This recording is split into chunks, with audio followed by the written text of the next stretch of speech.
ছাত্ৰ-ছাত্ৰীসকল তোমালোকক মোৰ চেনেললৈ স্বাগতম জনাইছো। আজি তোমালোকৰ বাবে মই লৈ আহিছো BA 4th চেমৰ অসমীয়া কবিতা কিতাপখনৰ মনোৰমা কবিতাটি কেইটামান কোৱেশ্চন আনসাৰ। আহা আমি ভিডিঅ'টো আৰম্ভ কৰোঁ। 1 নম্বৰ প্ৰশ্নটো হৈছে সাগৰ দেখিছা কাৰ ৰচনা? এনসাৰটো হ'ল সাগৰ দেখিছা হ'ল দেৱকান্ত বৰুৱাৰ একমাত্ৰ কবিতা পুথি। 2 নম্বৰ প্ৰশ্নটো হৈছে দেৱকান্ত বৰুৱা কি কবি বুলি কোৱা হয়? এনসাৰটো হ'ল ৰোমান্টিক যুগৰ শেষ সময়ৰ আৰু আধুনিক যুগৰ প্ৰাৰম্ভিক সময়খিনি অসমীয়া কবিতাৰ নেতৃত্ব দিয়াৰ বাবে দেৱকান্ত বৰুৱাক দুমোজা কালৰ কবি বুলি কোৱা হয়। 3 নম্বৰ প্ৰশ্নটো হৈছে মনোৰমা কবিতাটো কোনখন কবিতা পুথিৰ পৰা লোৱা হৈছে? এনসাৰটো হ'ল মনোৰমা কবিতাটো দেৱকান্ত বৰুৱাৰ সাগৰ দেখিছা নামৰ কবিতা পুথিখনৰ পৰা লোৱা হৈছে। 4 নম্বৰ প্ৰশ্নটো হৈছে দেৱকান্ত বৰুৱাৰ দ্বাৰা ৰচিত কবিতাসমূহৰ বৈশিষ্ট্যৰ বিষয়ে লিখা। এনসাৰটো হ'ল দেৱকান্ত বৰুৱাৰ দ্বাৰা ৰচিত কবিতাসমূহ বৈশিষ্ট্যসমূহ হ'ল প্ৰথমটো হৈছে দেৱকান্ত বৰুৱা দেৱৰ কবিতাৰ চৰিত্ৰ প্ৰকাশভংগী ভাৱ সকলো সমসাময়িক। কবিসকলৰ কবিতাতকৈ পৃথক আছিল। মানুহৰ কথোপকথনৰ আৰ্হিৰ সহজ সৰল কথা তেওঁৰ কবিতাৰ প্ৰধান বৈশিষ্ট্য। 2 নম্বৰ পইণ্টটো হৈছে তেওঁৰ কবিতাত জীৱনৰ নশ্বৰতা অসহায়তা সংগ্ৰামৰ কলা ভাৱৰ ভেদ কৰি প্ৰেমৰ পোহৰে উজ্বলাই তোলা জীৱন প্ৰেমৰ গৌৰৱ জীৱনৰ সাৰ্থকতা আদি প্ৰকাশ পাইছে। 3 নম্বৰটো হৈছে মানৱীয় প্ৰেমৰ গৌৰৱ তেওঁৰ কবিতাৰ অন্যতম বৈশিষ্ট্য। 4 নম্বৰ পইণ্টটো হৈছে একেদৰে বৰুৱাদেৱৰ কবিতাত ঘৰুৱা ঠাঁচ গ্ৰাম্য পৰিৱেশৰ আধাৰো বিদ্যমান। 5 নম্বৰ পইণ্টটো হৈছে দেৱকান্ত বৰুৱাৰ কবিতাৰ বিপ্লৱী ভাৱাত্মক গুণো প্ৰতিফলিত হোৱা দেখা যায়। মোৰ দেশ মানুহৰ দেশ নামৰ কবিতাটো তেওঁ চীন ভাৰত আক্ৰমণৰ সময়ত ৰচনা কৰিছিল। 5 নম্বৰ প্ৰশ্নটো হৈছে দেৱকান্ত বৰুৱাৰ মনোৰমা কবিতাৰ বিষয়ে আলোচনা কৰা।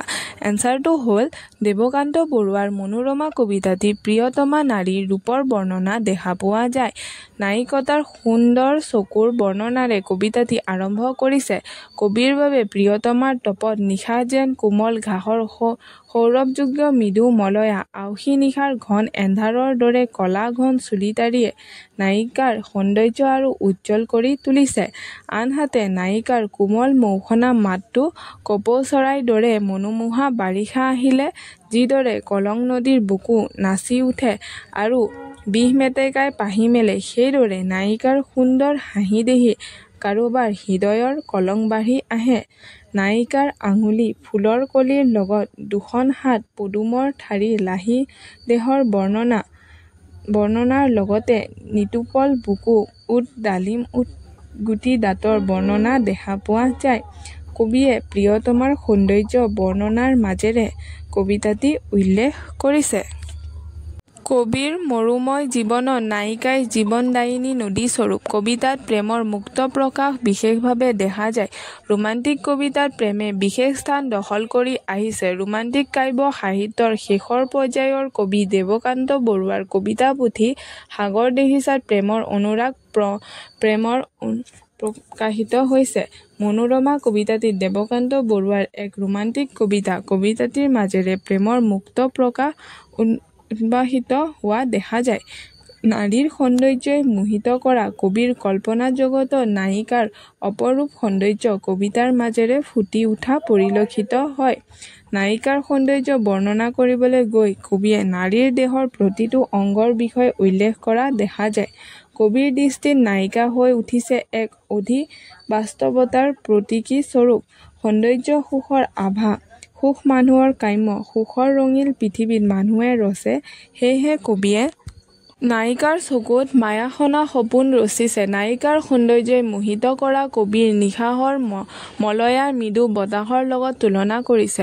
সৌন্দৰ্য যেনেকৈ মানুহৰ আনন্দ দিয়ে বতাহেও প্ৰকৃতিক শীতল সেই শীতলতা প্ৰেয়সী নিশাহত কবিয়ে বিচাৰি পাইছে। চকুত তোমাৰ সপোনৰ মায়া মুখত জোনৰ মিল ছায়া নিশাহত যেন কোমল ঘাঁহৰ সুৰভিয়ে পুৰ মৃদুৰ বাঁহ। ধন্যবাদ।